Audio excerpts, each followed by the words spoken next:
একটি কথা বলবো মহারাজ।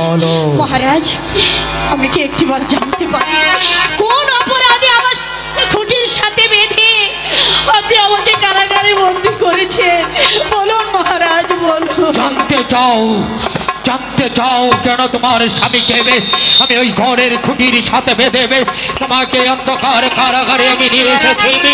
তাহলে শোন, আমি শুনেছি ওই ভগবানের আজ্ঞা মহাদূত বিধাতার মুখে তোর ওই গর্ভজাত সন্তান এই পৃথিবীতে এসে আমাকে নিধন করে আমার সিংহাসন কেড়ে নেবে।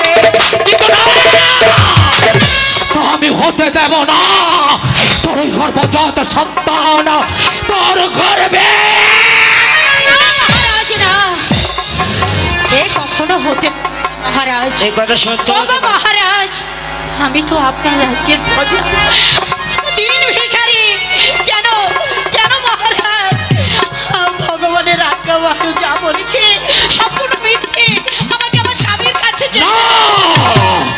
যতক্ষণ পর্যন্ত তোর ওই গর্ভজাত সন্তানকে আমি নিধন করতে না পারবো, ততক্ষণ পর্যন্ত আমার প্রাণে